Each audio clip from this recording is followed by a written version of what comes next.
I still remember the smell of smoke.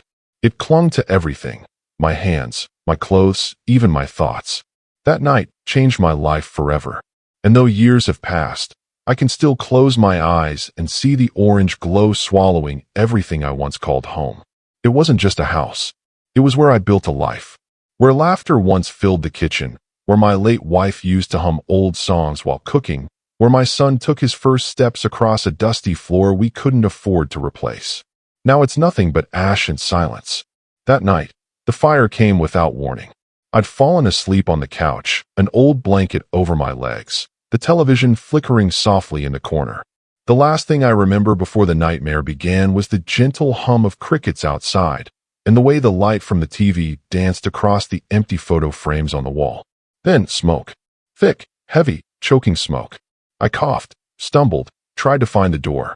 My hands trembled as they brushed against the burning wood. The heat was unbearable. It felt like the world itself had turned against me. When I finally got outside, gasping for air, I turned back and saw flames eating through the roof. The windows cracked from the heat, shattering into tiny stars that fell into the dark. I wanted to go back in. There were memories inside, photos, my wife's old journal, the little wooden toy car my son made for me when he was 10. But the fire didn't care about any of that. I stood there in my old slippers, clutching the doorknob I'd ripped from the frame in panic. My chest heaved. My eyes burned. And all I could whisper was, "It's gone." The firemen arrived too late to save anything. They spoke to me with that rehearsed tone people use when they don't know what to say. "Sir, are you all right? Do you have somewhere to go tonight?" Somewhere to go? That was the question I didn't have an answer for. I had nowhere. For most of my life, that house was all I had left. After my wife passed and my son moved to the city, the place became both my comfort and my prison. The walls held the echoes of a family that no longer existed. I kept her old clothes in the closet, her shoes by the door, her photo on the table where I talked to her some nights when loneliness crept in too close. But now, even that small comfort was gone. When the fire was finally out, I stood beside a pile of blackened wood and twisted metal. The moon hung low, pale and silent, like it couldn't bear to watch. Neighbors gathered for a while, murmuring, shaking their heads, offering small comforts that didn't reach their eyes. Someone put a blanket around my shoulders. Someone else offered to call my son. That was the first time his name came up that night, and it hit me like another wave of heat. My son, Daniel. We hadn't spoken in nearly 3 years. Not since the argument. It wasn't even about something big, at least, not at first. It started as a misunderstanding and grew into a silence that neither of us knew how to break. I had tried calling a few times after it happened. He didn't pick up. Eventually, I stopped trying. You can only knock on a closed door for so long before you start to feel foolish. He had his own life now. A wife. A job in another city. I didn't want to be a burden. That's what I told myself, anyway. But that night, standing there in the ashes of everything I owned, all that pride felt suddenly small. All that distance felt pointless. When the sun rose the next morning, I found myself sitting on the curb, watching smoke rise from what used to be my roof. The world felt too quiet. Every sound, the wind, the birds, the hum of a distant car, felt like it belonged to someone else's life. A young firefighter knelt beside me. He had kind eyes.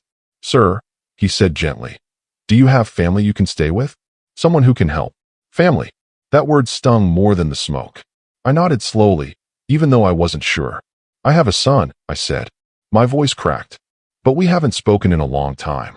He didn't press, just handed me a bottle of water and said quietly, "Maybe it's time." Maybe it was. Later that day, I found myself at a small diner a few miles away.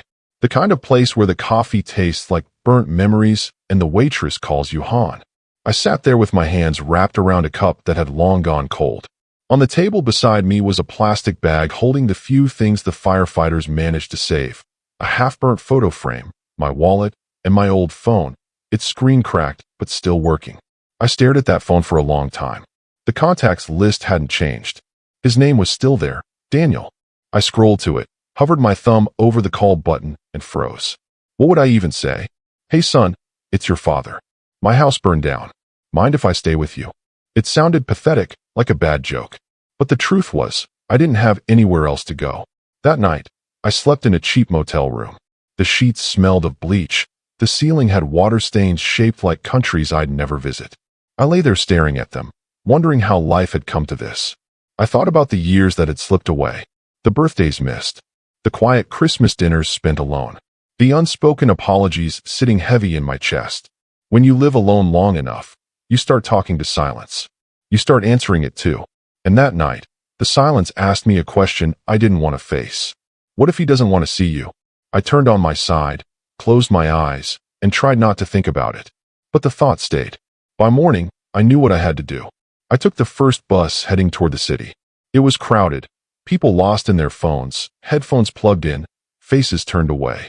No one looked at me, an old man with a worn jacket and a duffel bag that smelled faintly of smoke. I didn't blame them. The world moves fast. People don't stop for someone like me anymore. As the bus rolled through the countryside, I watched the fields and towns pass by, each one carrying a piece of someone's story. Mine felt small in comparison, but to me, it was everything.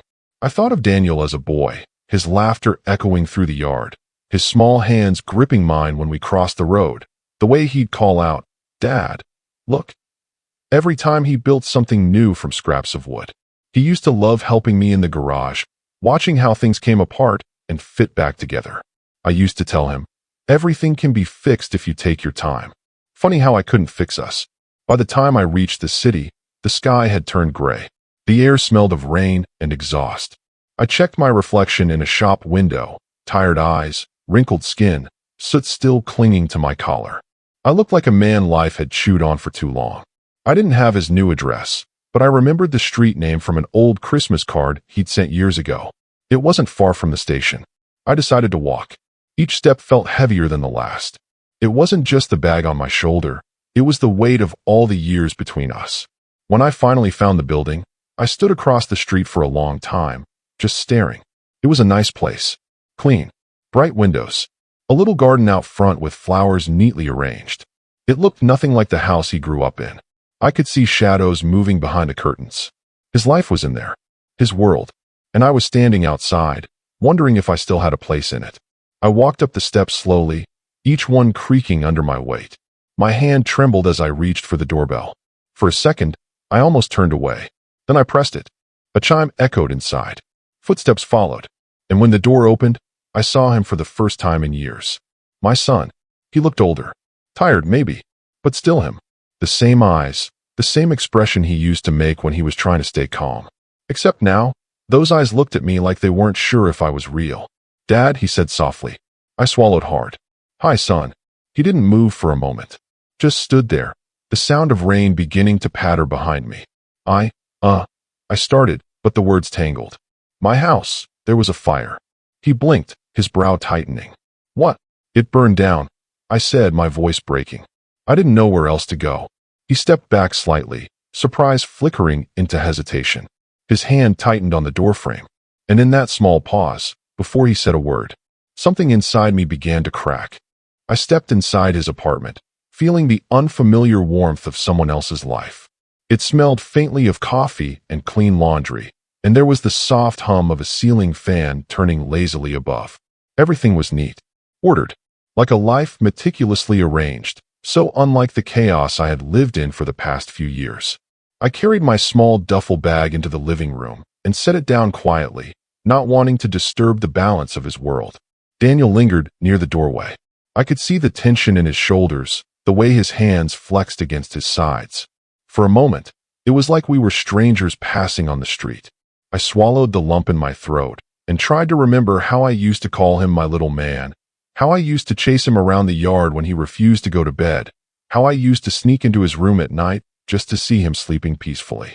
"Sit," he said finally, gesturing toward the sofa. I nodded and moved slowly, feeling awkward in the unfamiliar space. I sat, keeping my hands folded in my lap, feeling like a visitor in a world that had once been mine. "I didn't expect you," he said, his voice careful, measured. "I'm sorry," I said softly, though I wasn't sure what I was apologizing for exactly. I wasn't sorry for coming. I was sorry for all the years I hadn't. We sat in silence for a long time. The kind of silence that carries the weight of months, years, of words left unsaid. Finally, he spoke again. "How are you?" I hesitated. How does a man answer a question like that when his home, everything he's built, has been reduced to ashes. I'm standing, I said finally, forcing a small, tired smile. I guess that's something. He nodded slowly, not quite meeting my eyes. I could feel the distance between us, like an invisible wall made of old arguments, pride, and unspoken regrets. I'm sorry about the house, he said softly, almost as if he wasn't sure he should be speaking. I can't imagine what that must have been like. It's gone, I said simply. All of it. But I have to admit, it's not just the house. It's everything I thought I could control, everything I thought I could hold on to. I let the words hang in the air, because once spoken, they felt lighter, almost. Daniel nodded again, finally sitting down across from me. The couch creaked under his weight. He was taller than I remembered, broader in the shoulders. His hair was grayer at the temples, and the laugh lines around his eyes had deepened. But he was still my son. That hadn't changed. I don't know what to say, he admitted quietly. You just show up here after all these years, and I'm supposed to. He paused, biting the inside of his cheek. I don't know how I'm supposed to feel. I understood. I understood completely. Because I had felt the same way all those years when I thought about him. All the times I wanted to call, all the times I wanted to knock on his door, I imagined this exact moment. And in my head, it went perfectly. But in reality is never perfect. I'm not here to make excuses, I said. I'm here because I have nowhere else to go. And maybe because I hoped you'd let me in. Even a little. He studied me, eyes sharp, almost unreadable. The room was quiet except for the soft ticking of the clock on the wall. Outside, rain began tapping gently on the windows, a comforting, consistent rhythm that made the silence feel less sharp. Finally, he leaned back, exhaling slowly. Okay, he said. You can stay. But he looked at me, his voice firm but not unkind. This doesn't erase everything. I nodded, feeling a lump rise in my throat. I wasn't asking for erasure. I was asking for a chance. That's all. The next morning, we moved quietly into a routine neither of us fully understood. I sat at the small kitchen table he had tucked neatly in the corner, eating toast and drinking coffee from a chipped mug he handed me. He didn't speak much, and I didn't either. But there was a rhythm to our silence, a fragile thread that slowly began to knit itself between us.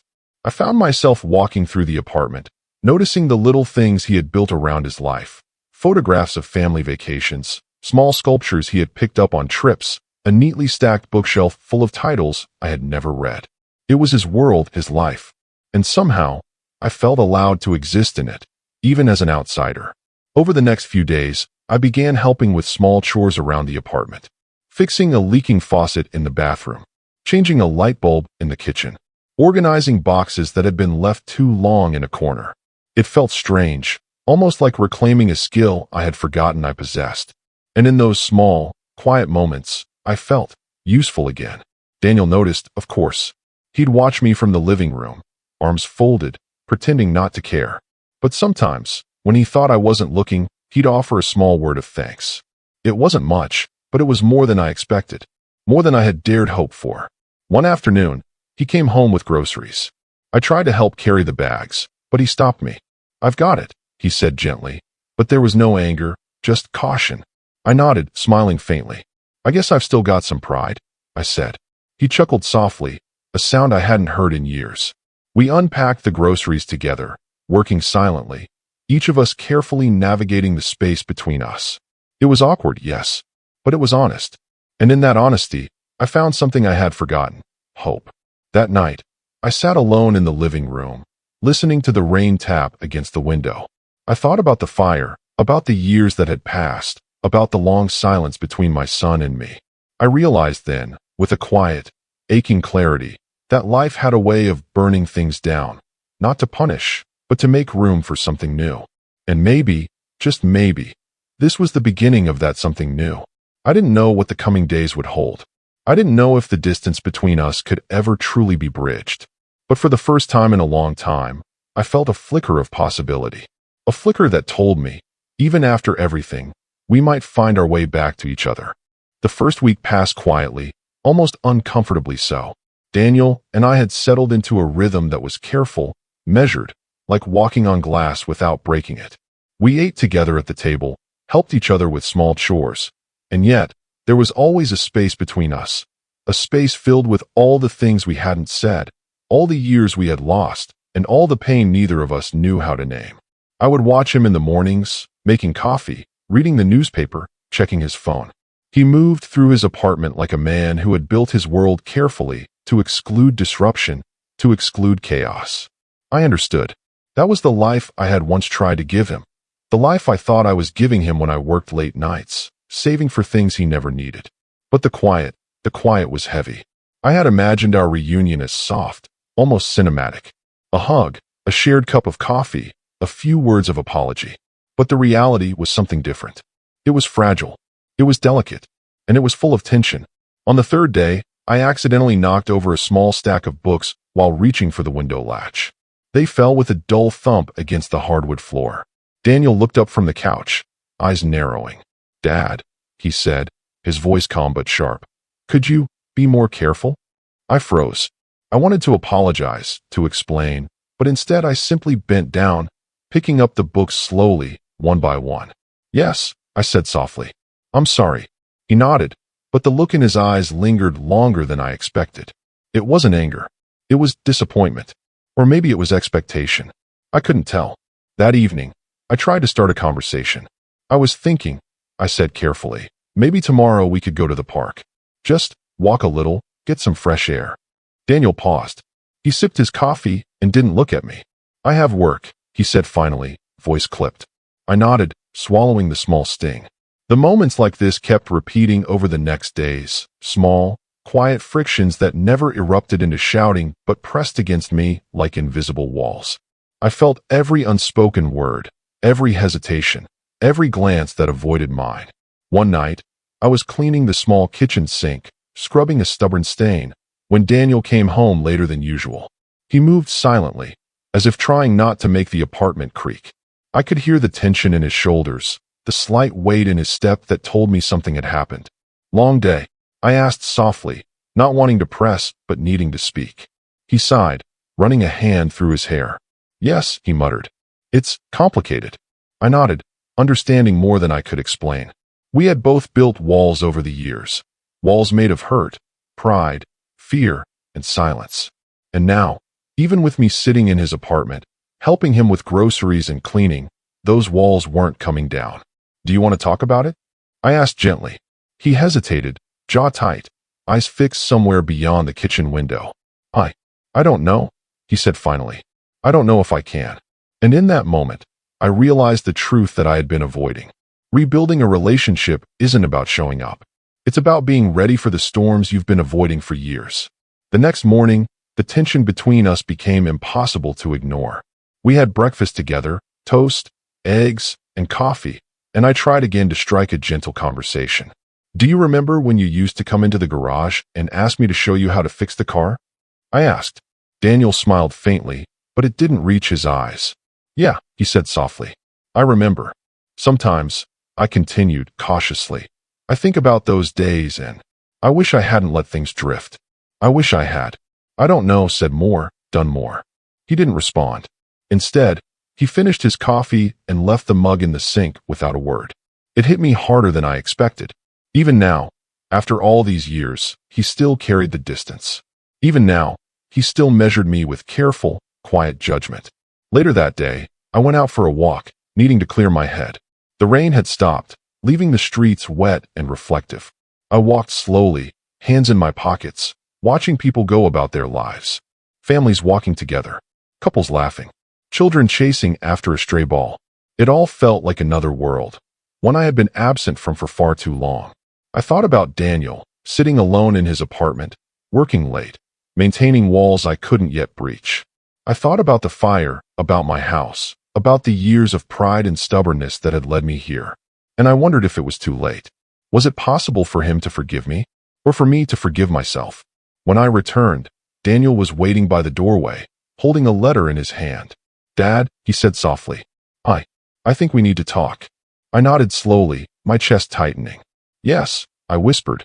We sat in the living room, the afternoon sunlight fading, casting long shadows across the floor. He handed me the letter. It was from my ex-wife, something I hadn't seen in years, a remnant of the past that had shaped our lives. I opened it slowly, the paper crinkling in my hands. The words inside were simple, yet heavy. She had written about regrets, about love lost and mistakes made, about the way she wished she had handled things differently.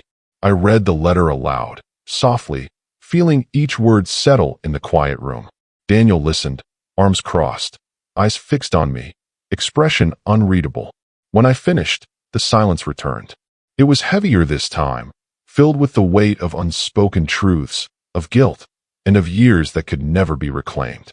Finally, Daniel spoke. I didn't know, he said, voice small. I never knew how hard it must have been for you, for all of us. Tears pricked my eyes, but I blinked them back. Yes, I said softly. It was hard. But harder still is that I let that distance grow between us. He didn't respond immediately. Instead, he stood, walked to the window, and stared at the city streets below. When he finally turned to me, his eyes were wet. I don't know if I can just forgive everything, he said honestly. I nodded again. I don't expect you to. Not yet. The truth hung in the air between us. Rebuilding wouldn't be easy.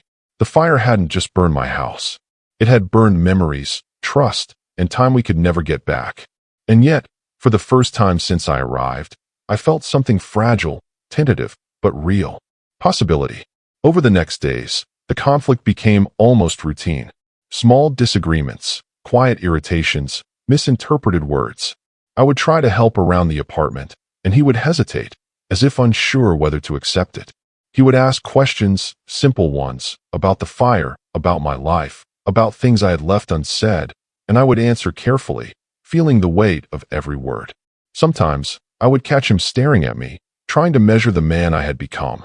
And sometimes, I would catch myself wondering if I was measuring him in return. We had moved from distance to proximity, from silence to words, but each word felt like a tightrope stretched over a chasm of years. One wrong step could undo everything.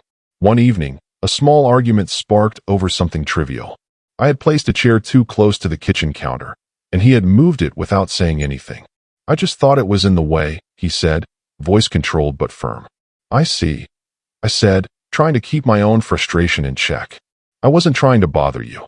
He looked at me, eyes hard. You always try to fix everything, Dad. But sometimes, I just need space. I swallowed.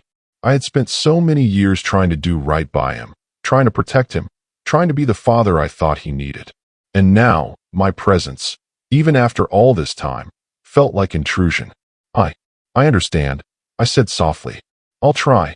But even as I said it, I felt the sting of rejection. It wasn't anger, not really. It was grief. The quiet, relentless grief of knowing that the son I had loved and nurtured was still holding me at arm's length. As days turned into weeks, the tension became a constant hum in the apartment. We were together, yet apart. We were speaking, yet holding back. I would catch him lingering over emails, messages, work calls, always busy, always just out of reach. And I, in turn, would retreat into quiet reflection, trying not to press too hard, trying not to scare him away. Sometimes, I would sit at the window after he went to work, staring at the streets below, wondering if I was doing the right thing. If I had made a mistake by coming. If my pride had finally led to the last fracture in our relationship. And yet, despite the quiet arguments, the pauses, the heavy silences, there was a thread that held us together. A thread made of memory, of shared history, of unspoken love that neither of us could deny. It was fragile. It was tenuous. But it existed.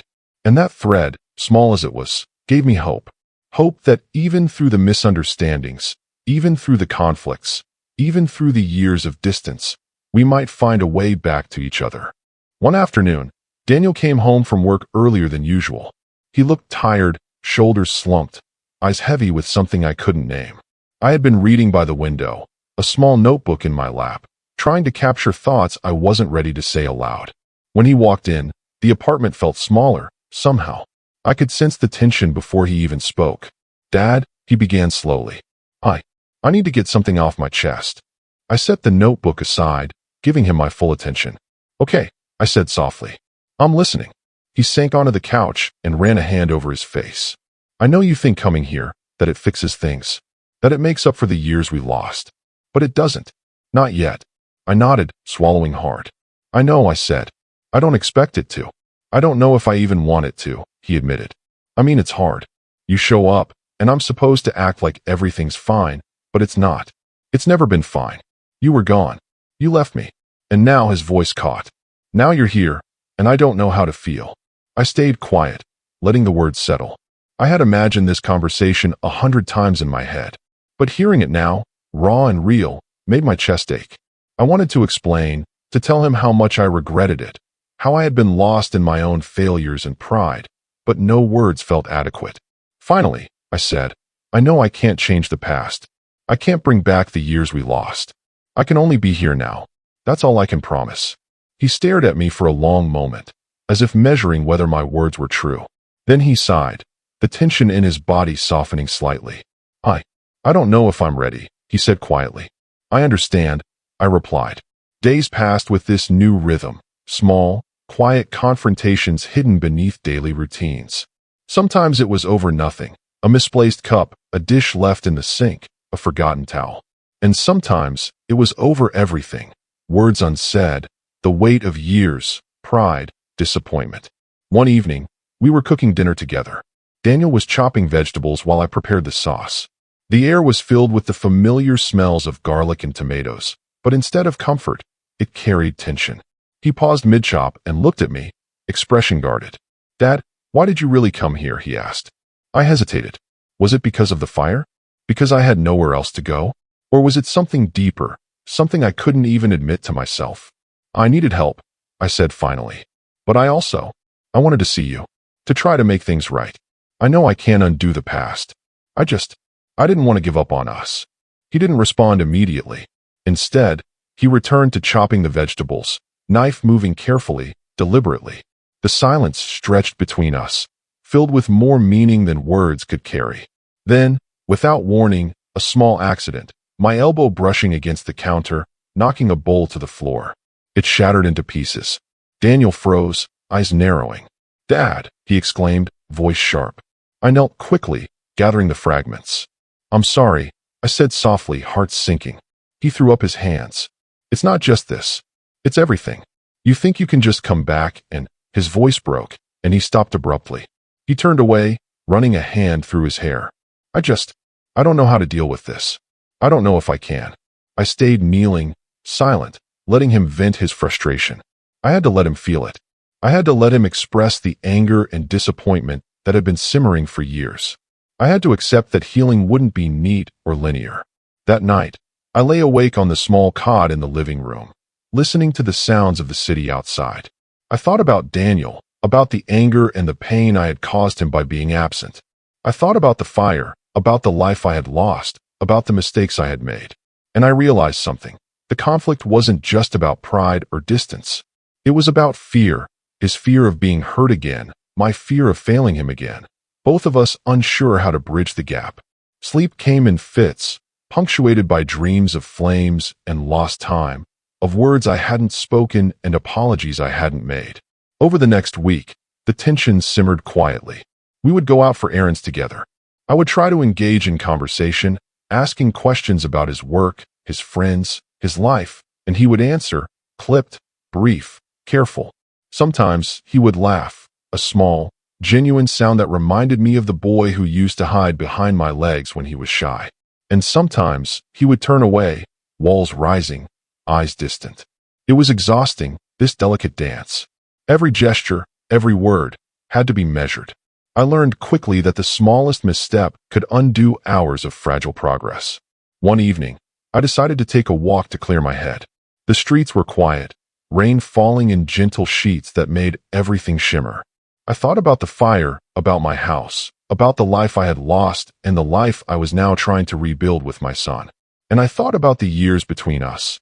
Years lost, years wasted, years that had shaped us both into people neither of us fully recognized. When I returned, I found Daniel sitting at the kitchen table, papers spread out before him.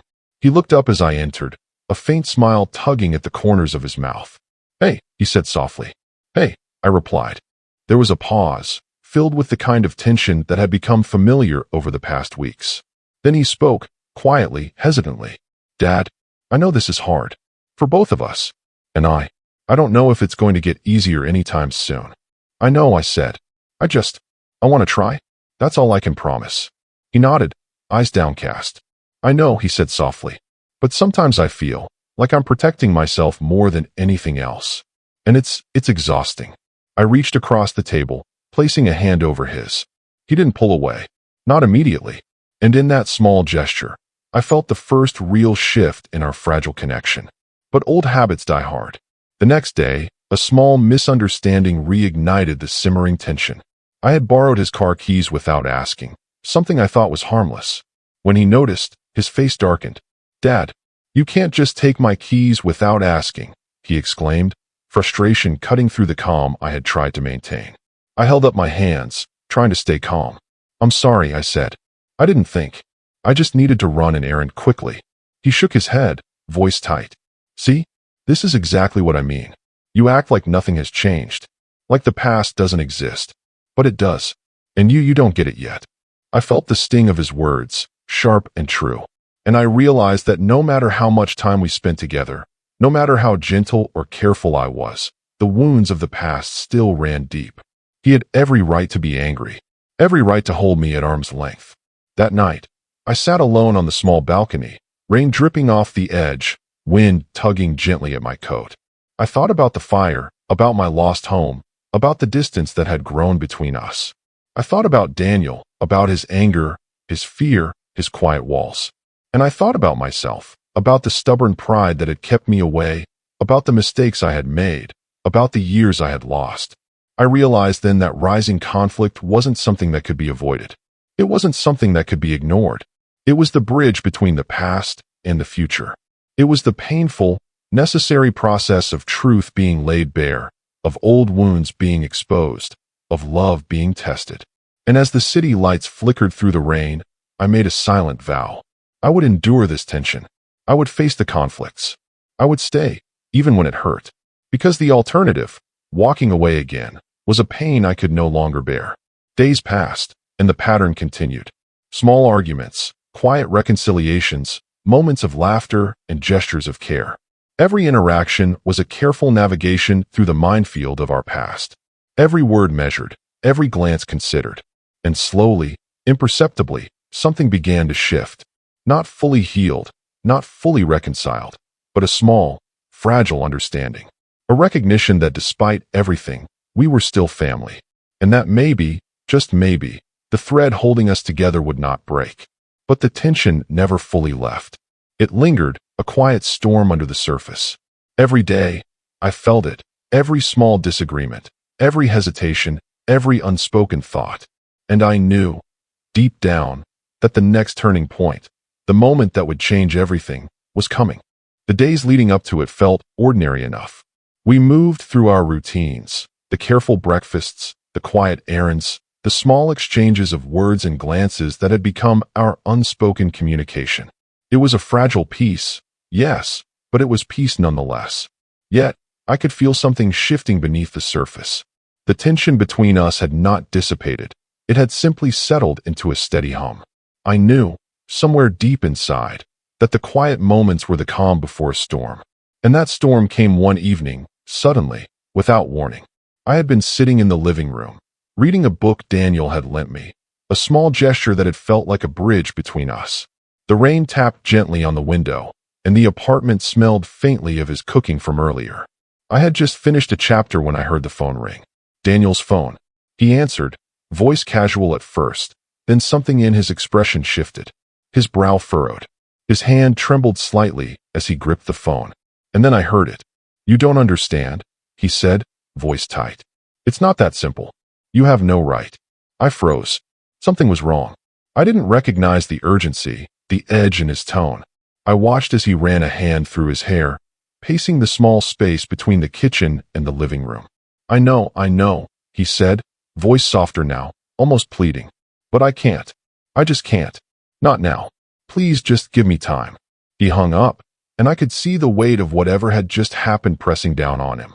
He turned toward me, and for the first time in weeks, his eyes were not guarded. They were raw, unfiltered, filled with something I could barely recognize. "Dad," he said slowly, voice low, I need to tell you something.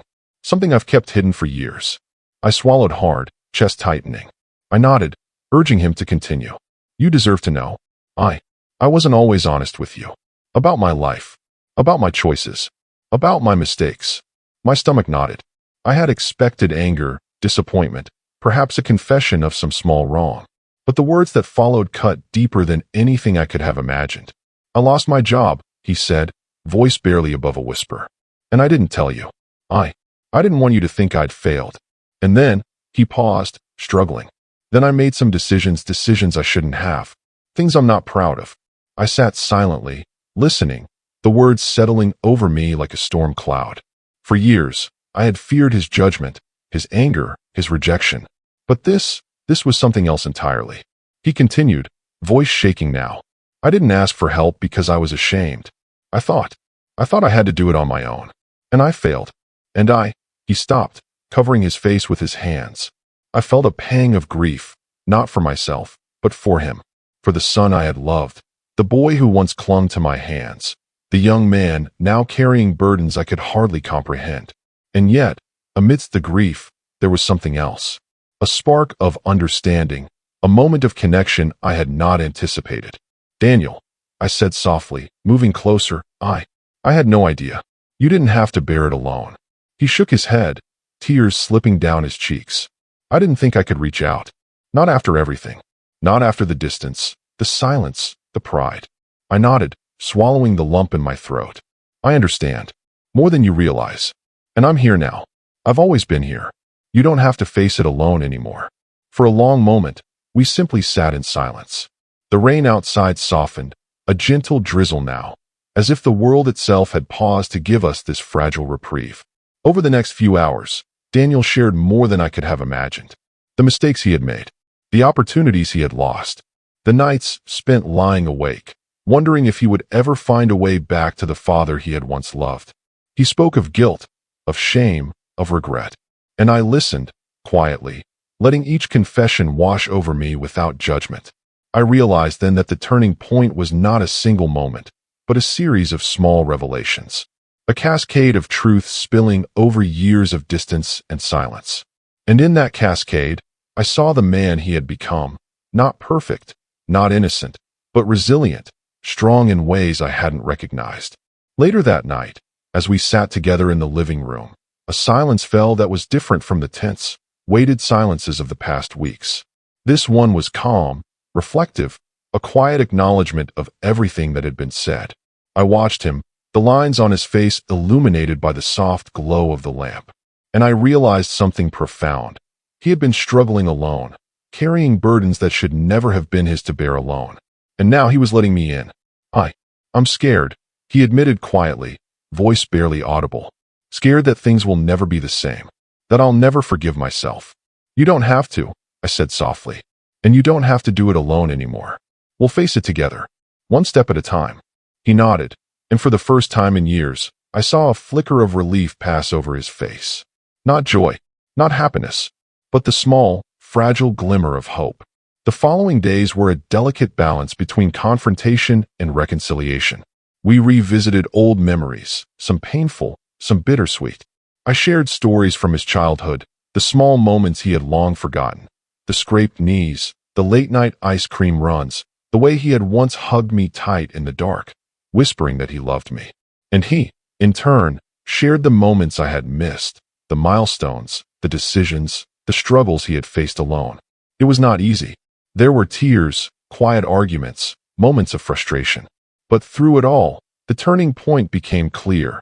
The fire of the past, the distance, the silence, it had all led us here, to this fragile but undeniable connection. Then came the moment that truly tested us.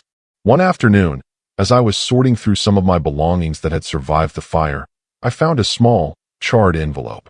Inside was a note, barely legible, from my wife, the one I had lost years ago. It was a message she had written to Daniel and me, full of love, apology, and hope. I hesitated, unsure if I should show it to him. But something inside told me he needed to see it. So I handed it to him, watching closely as he unfolded the fragile paper. His hands trembled slightly as he read. Then, without a word, he looked up at me, eyes shining with tears. I didn't know, he whispered. I never knew she felt this way. I never. We sat together in silence, holding the note between us. And in that silence, the weight of the past began to lift ever so slightly. That night, after Daniel had gone to bed, I sat alone in the apartment, thinking about everything that had happened. The fire, the years of distance, the misunderstandings, the confessions, the tears. I realized that the turning point was not a single event, but a process, a series of small truths laid bare, a bridge rebuilt one fragile plank at a time. And for the first time in a long while, I felt a sense of possibility, a quiet, cautious hope that maybe, just maybe, we could find our way back to each other completely. I had lost a home, yes. I had lost time, yes. But in that loss, I had gained something far more valuable, a chance to reconnect, to rebuild, to heal. And that made all the pain, all the conflict, all the silence worth it. The days following the revelations were quieter, yet somehow fuller. Daniel and I moved through the apartment with a new rhythm, not the fragile, tentative steps of before, but a rhythm shaped by understanding, however tentative. We weren't completely healed. That would take years, perhaps a lifetime. But we were present, and that mattered more than I could express. Mornings began softly. I would wake to the sound of the coffee machine, and Daniel would smile, just slightly, and hand me a mug. It was a small gesture, but one heavy with significance. It was trust, slowly rebuilding itself, one simple act at a time. I spent my days helping where I could, fixing the leaky faucet that had persisted for weeks, rearranging furniture, even tending to the small plants he kept on the windowsill. Each task felt like a bridge, connecting me to a life I had lost long ago, to a son I had almost let slip away forever. One afternoon, we decided to visit the park. It was a tentative suggestion, and I was prepared for him to refuse, but he agreed, albeit quietly.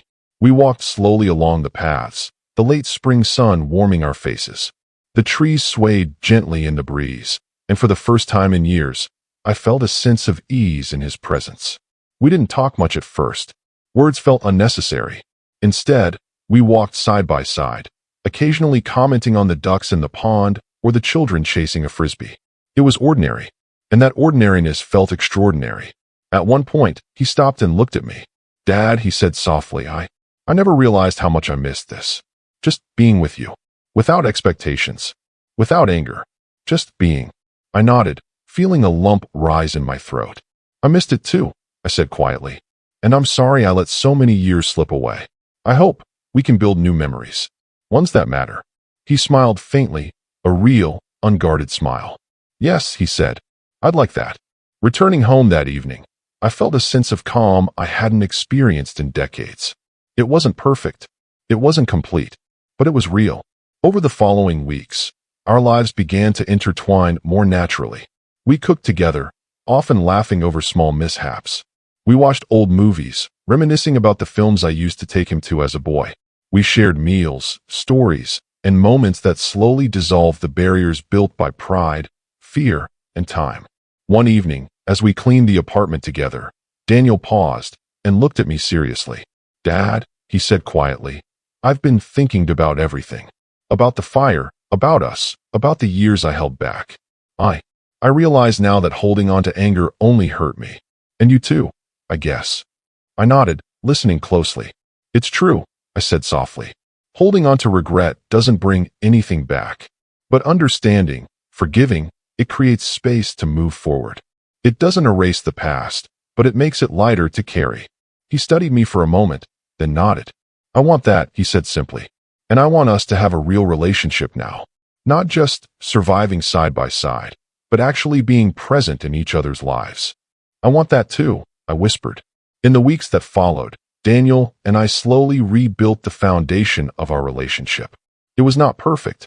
There were still moments of tension, moments when old habits crept in, moments when I feared I might push too far or too fast.